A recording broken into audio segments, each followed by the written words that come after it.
And here's 4 good words to take home. 1 is absorb. Develop the skill and the ability to absorb everything. Be like a sponge like you've been today. This has been a good, serious group. I appreciate that. You've worked as hard as we have up here on this platform. You've rolled up your sleeve and you've gone to work and you've taken notes, and I appreciate that. Absorb everything you can. Absorb the sights and the sounds and the color. Guess what you're going to want to do? Go back home and invest this experience into other people's lives, and you can't invest it if you haven't got it. So I'm asking you to appreciate the color. I'm asking you to appreciate the auditorium. I'm asking you to appreciate what's going on here. I'm asking you to appreciate each other. Soak this all up. Soak it all up. It's called absorb, absorb, absorb. Then when you get back home, you can give out, give out, give out. And you'll have an extraordinary effect on the people that you reach out and touch. Here's the next one. Develop the ability to respond. That's what got me almost 6 years ago. Mark and Larry made that call. I responded. It touched me. The vision they gave me, the story they gave me, the pictures they painted, the numbers they gave me, what we could do together, the team we could build, dominate the industry, walk head and shoulders above anything else that's out there, have an extraordinary adventure that's only been given to a few, a chance to walk the summit, got me, touched me.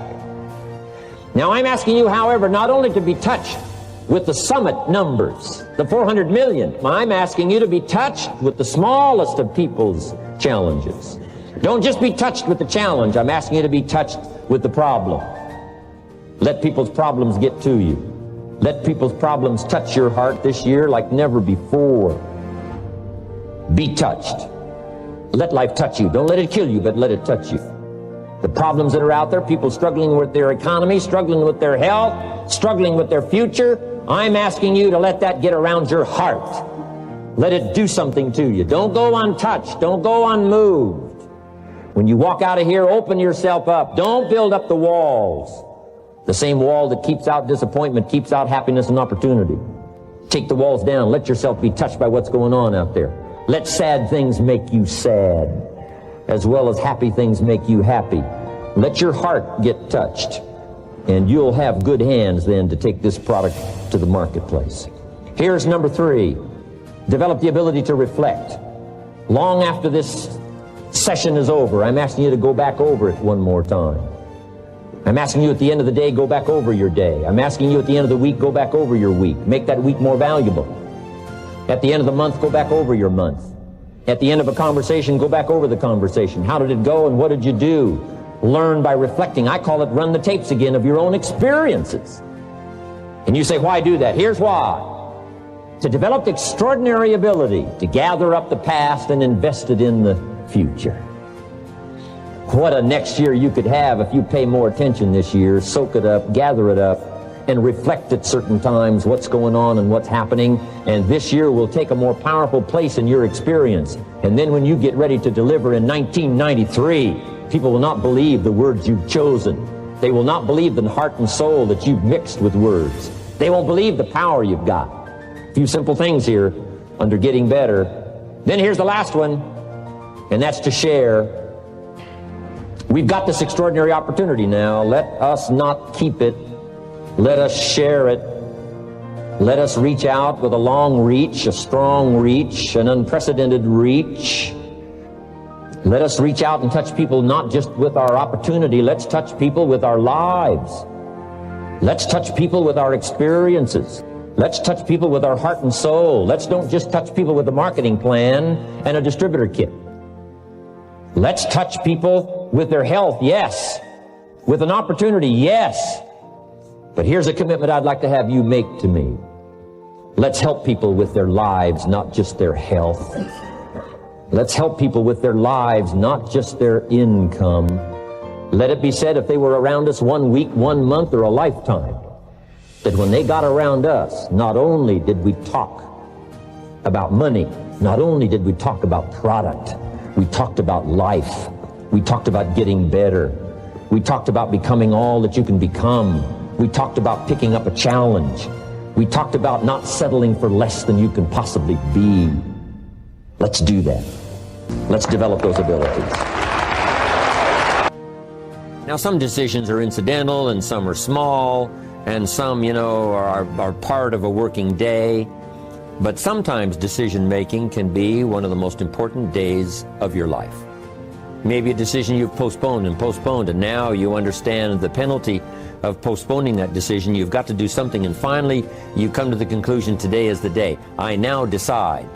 And whether you decide on a new direction, whether you decide on a refinement in philosophy, whether you decide to act when before you haven't acted, you decide on a series of things that you're going to do, you decide. Deciding can be such an incredibly important, very exciting, inspirational day. Also, deciding sometimes starts the process of lifting our self-esteem. Sometimes when you look back on it, the day that you decided was just about as exciting as the day when you finally accomplished the project. That when you finally made the decision, you finally got the monkey off your back, as we say in English. You finally, got through whatever barriers kept you from making that decision, and finally you made a decision. And now it seems like the sky is blue and the air is clear and your mind is ready, and the adrenaline starts to flow, things start to happen to you from that moment of decision. So that can be an incredible source of inspiration. Now, if you don't follow through, it's not going to last all that long. If you decide and then, postpone and you decide, but you still don't get to it for a week or a month or a year, soon all that energy and that source of inspiration is all dissipated. So deciding is inspiring, but not for that long. But once you decide, it can be a very powerful day. But now, of course, you must follow through. But if there's some things you've been postponing, some decisions you have just, haven't gotten to, I would ask you to just, take out your journal and just go through, what have I been postponing that's not going to be better for my health? It's not going to be better for my future. It's not going to enhance my finances. Maybe a problem needs to be solved. I got to decide when I'm going to do it and how I'm going to proceed. I need to get to it. I promise you, if you'll go through some of that list and start making those decisions, your inspiration will start to flow, and those could be very critically important, exciting days. Indecision is the thief of opportunity. Indecision means the door is still closed. Indecision means the opportunity waits. Indecision means what could be is postponed or may never be. And those are all the penalties of indecision. And sometimes we can't make a snap judgment. We can't decide immediately on something so important. But after a while, we must understand sometimes the heavy penalty of putting off our decision making. So, one source of inspiration, deciding. Here's the next one, planning. Now that you've decided and you start making plans, it's incredible what can happen as a source of inspiration. When finally what's in your head, what's in your imagination, now finally starts to take shape on paper. When I first heard about network marketing, I was 25 years old. And I heard some of the testimonials, and I heard that people have gotten rich, and I've heard that it's changed people's lives. And I've heard that you could start with nothing and become something. But let me tell you what was exciting. When I finally made the decision, yes, I was going to be part of the industry, yes, I was going to make it part of my marketing future, what was really exciting was when I sat down and started making plans. I started committing imagination and belief to paper. I started writing it down. I started, as we often do, drawing those circles. What if I had 5? What if I had 10? And then when I had a concept of what that could bring for me, then I said, how can I reach the first 5? How can I reach the first 10? What could I do? Starting to make those plans, I'm telling you, I remember those days as if they were yesterday. They were so exciting. I had a concept of what I wanted. I had a dream of what could happen for me. If it could happen for others, maybe it could happen for me. But when I started putting it on paper and started making the plans, that was an incredible source of inspiration for me. Because the plans seemed to now start making it real. That what I had thought about, what I dreamed about, now I'm actually getting to it by making a plan. However, you can make all the plans in the world, and it is a source of inspiration for only so long. And you can make one plan, and then you can make another plan. And you can make some plans today, and the next day you can make some more plans, and the next day you can make some more plans. And it is a very exciting source of inspiration, but only for a while. I'm sure we would all agree that making plans, that inspiration wouldn't last for a week. Now, that inspiration now must drive you to do number 3. The first source of inspiration is deciding. Second source of inspiration is planning. And now, here's a big source of inspiration: beginning, getting started. Actually turning thought and the notes on the paper, the plans, actually now committing it to action, getting started. And beginning can be an incredible source of inspiration. Guess what you can say when you begin a change in your diet? When you begin to take the Herbalife products, guess what you can say? I'm on a new track. I have carved out for myself a new beginning. I'm on my way to the most incredible health. I will never be the same again. I'm leaving the old, undisciplined part of me. I'm leaving that behind. I'm a new person. I'm taking my first shake. I'm swallowing the first tablets. I made my first, walk around the block that I'd thought about for so long and never did. I finally did it today. I've started. I have begun. That is an incredible source of inspiration. And that is to start, to begin. You cannot believe what can happen to your self-esteem. And many of you have already experienced it. I'm just asking you to begin something new in all the areas of your life. Maybe you've always thought about benevolence and you just haven't gotten started, or you haven't made the plans, or you haven't made the decision. I'm asking you to start taking that stuff now that's in your head, that imagination, which is very powerful, and it's a great source of inspiration in itself. But then I'm asking you then to decide, use that inspiration. Then I'm asking you to make plans, begin to make plans, use that inspiration. And then if you take that first step, it can be the first step of an incredible journey.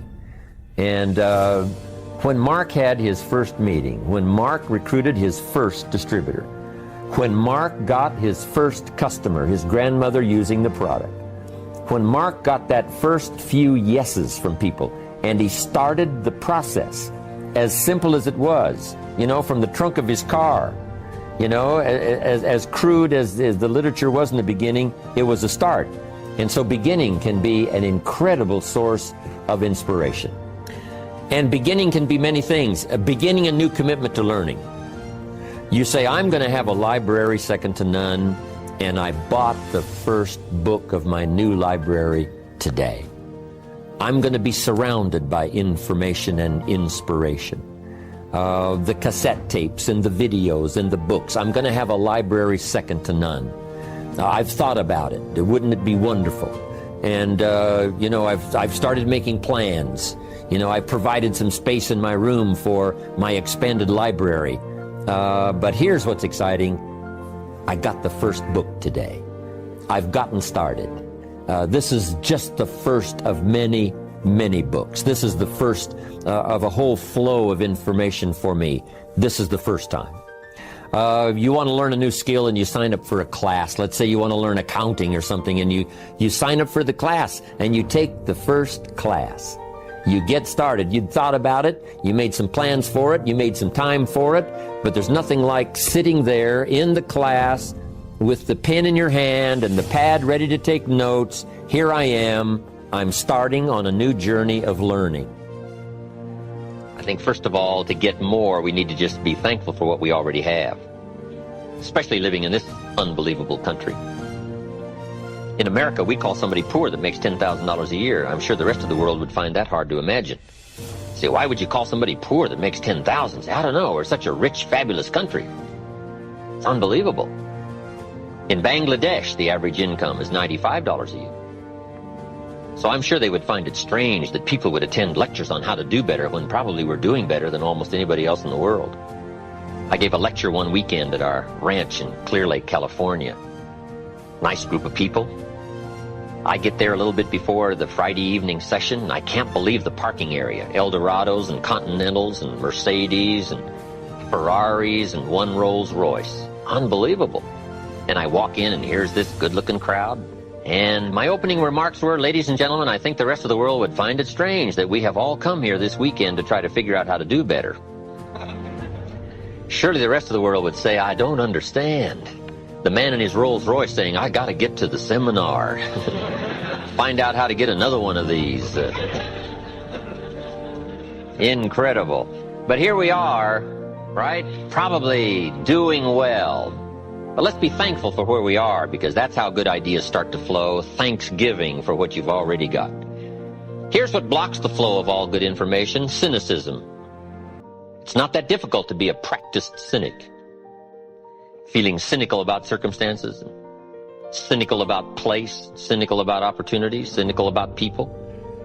But if we turn that around, turn cynicism into thanksgiving, now the ideas can flow, information can flow, refinement of ideas can flow.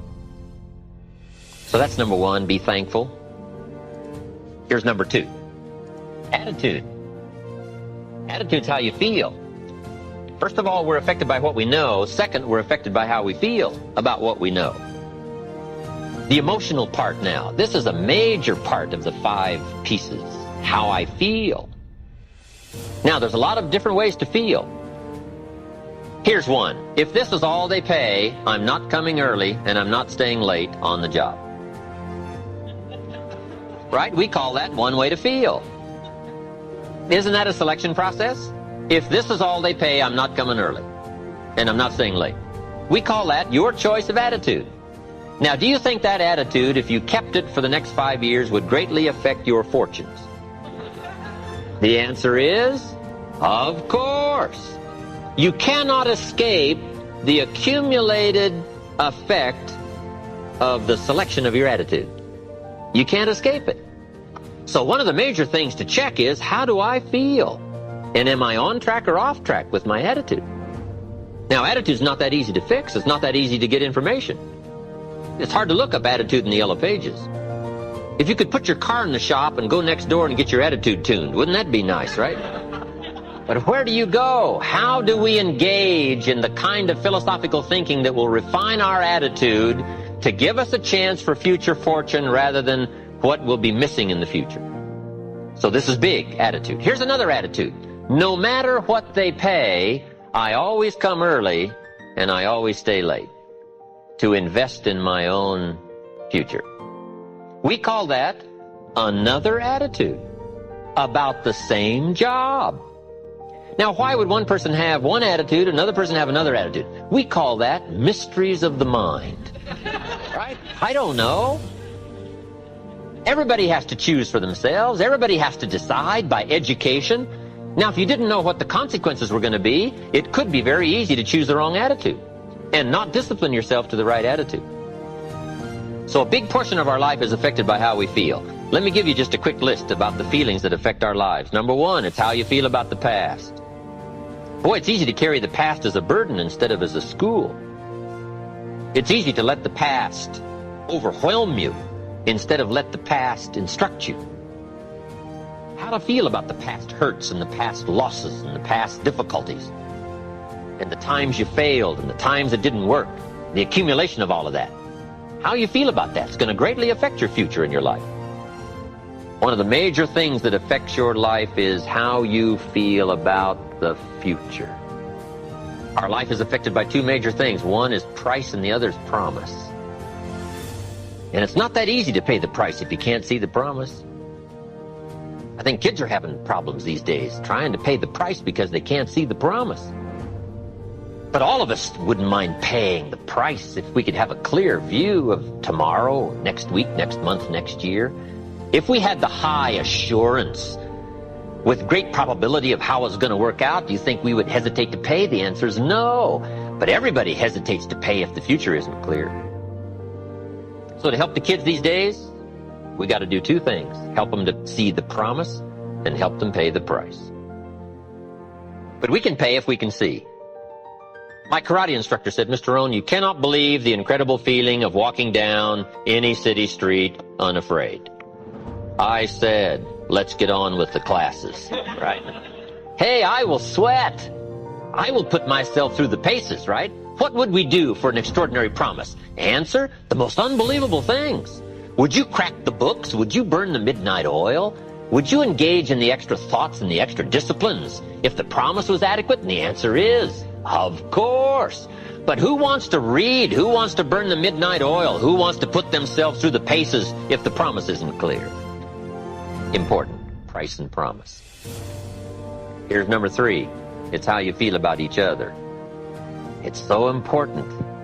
Attitude about society, country, state, and city, community, family, enterprise, office, company, corporation, division. It's so important to have a unique understanding about other human beings and what makes a good life, what constitutes a good life. How you feel about each other. I've got a good phrase for you. You can't succeed by yourself. So to have a unique, refined sense of appreciation for each other is prerequisite. It takes each other to build a society. It takes all of us to build a country, to build a nation. It takes all of us to build a community. Key phrase, you can't succeed by yourself. I gave a speech not long ago to the Rotary Club of Culver City, California, and I was unusually affected by the Pledge of Allegiance that day. Big, strong voices. It's a big, strong club. And it was going through my mind the next few days, the Pledge of Allegiance. And the more I thought about it, the more I thought, what an important key document, right? The Pledge of Allegiance. And so I started writing, and I wrote a discourse on the Pledge of Allegiance. I took each key word and did a little summary for our Tape of the Month Club. Wow, the Pledge of Allegiance is unique. It starts with I and ends with all. The pledge starts with I and ends with all. It takes all of us to make any one of us successful. And a unique, refined appreciation of the all of us is what makes the I of us do much better. That appreciation of society. It takes all of us to make a market. We need each other's ideas and inspiration. And once you have that sense of appreciation of the all of us, now you and your place and your possibilities and your opportunities now start to really soar when you understand how important it is within the framework of the all of us. So you can't succeed by yourself. It's hard to find a rich hermit. Now here's the big biggie. It's how you feel about yourself. That's major. Understanding self-worth is the beginning of progress. How valuable are you? What could you do if you had all the skills? If you took the extra classes and burned the midnight oil, what could you do? What true value could you become? That is one of the better exercises. What could I become in terms of value? What could I really do in the marketplace, in enterprise, family, home, love, experience, marriage, friendship? How valuable could I become? Am I valuable enough to work on what all is still not functioning in my life to full capacity? If I'm operating at 20%, what could I possibly do with the other 80%? And do I have it in knowledge and worth and value and experience? Once you start understanding this part of you, understanding how valuable you are, it is a whole new experience, understanding self-worth. So attitude plays big, major part in how our life works out. Be a collector of good ideas. Get more serious about altering the course of your life. And you can, regardless of what happens the next 5 years, getting ready for the turn of the century, you can wind up where you want to be. The money, the joy, the pleasure, the satisfaction. Set of sail. Now, what is philosophy if it's so important? I teach kids how to be rich by 40, 35 if you're extra bright, much sooner if you find a unique opportunity. Kids say, hey, that sounds good to me. How do I do it? And I say, it starts with your philosophy. So kids ask me, what is philosophy? Kind of a big word, so I've broken it down for them, made it easier for me to understand. Here's my definition of philosophy. Philosophy comes from, number one, the collection of all that you know. Gathering knowledge is the first key to developing the philosophical set of sail. And then number two, deciding which of this information is valuable enough to bet your money and your time. That's about as simple as I can put it. To change the set of sail regardless of the wind that blows, first you search for knowledge. Then you got to sort through it and decide which of it is valuable enough to spend money and time. That is one of the best equations I know of. You might know 1,000 things, but you can't do 1,000 things. You've got to sort through a lot of information and boil it down to the things that really matter to you and utilize that as the most important pieces, deciding what's valuable. So first of all, we got to gather knowledge. When I have a chance to talk to my high school friends, first thing I tell them is, you got to have the information. Get it while you're here. Don't leave school without it. It's one of my little phrases for my high school friends. What they teach here, what you think of it, that's up to you. What you're going to do with it, that'll soon be up to you. But right now, this is the important thing, is to get it. You can sort through it. You can cast aside whatever's not going to work for you in the future. But the important thing is to be serious enough to get it. Okay? I teach them there's nothing worse than being stupid. Right? Being broke is bad, but being stupid's what's bad. And what's really bad is being broke and stupid. Nothing much worse than that unless you're sick. Right? Sick, broke, and stupid. That's about it. Unless you're ugly. Surely that would do it. Ugly, sick, broke, and stupid. Life's most negative scenario. So number one, you've got to know. You've got to have the information. Now, where do we get ideas and information? We've got this marvelous ability here, like no other life form on earth has, to alter the course of our life. You don't have to keep flying south. If south is not getting you the money and the joy and the pleasure, I'm telling you, you can alter the course. You're not like just a blind animal that has to be driven by instinct and the genetic code. So, if we want to change our life, we've just got to use this marvelous mechanism to gather more ideas and information and see if it'll pay off for us. So where do we get this? Jot this down. Number one, from PE, I call it personal experience. Just make it a point from now on to learn more from your own personal experience. It's probably the best university in the world. Your own personal experience. You've been through enough that could teach you. Personal experience. Log the questions from your personal experience. Log the answers from your personal experience. Right? Learning is the beginning of wealth. Learning is the beginning of health. And here's where it can all start. Paying more attention to your own personal experience. One way to learn to do it right is what? Do it wrong. It's one way to learn. Now the key is, don't let it take too long. If you've done it wrong for 10 years, we suggest that's long enough. We don't suggest 10 more years just to prove a point. No. You can prove any point in 10 years. In 10 years, your health disciplines will be on track or what? Off track. Your financial independence will be on track or off track. It doesn't take that long to come to the conclusion based on your own personal experience, whether you're on track or off track. In a few years, you've either got the breath or you haven't got the breath. You got the money or you haven't got the money. You've got the self-esteem or you haven't got the self-esteem. I mean, it doesn't take much from your personal experience. Schoaf was swift to point out my personal experience. He said, let's learn from that. He said, Mr. Rohn, you've been working 6 years? I said, yes, sir. He said, how are you doing? I said, not very well. He said, I suggest you not do that anymore. What a swift analysis of my current situation. He said, couldn't we find out what happened the last 6 years so that you can alter the course the next 6 years? That had never occurred to me. He said, I'm telling you, we can learn so much from the last 6 that we can make the next 6 years totally different than the last 6. And that's exactly what he did for me. That second 6 years, my life so swiftly changed. It was absolutely incredible. At age 25, I was broke. At age 31, I was rich. And he said, Mr. Rohn, if you'll make these changes starting today, he said, the next 6 years of your life will be totally different than the last 6. I took him up on that. So now let me give you that promise. In case you have to leave early, here's the promise that changed my life for your notes. He said, if you will change, everything will change for you. If you will change, everything will change for you.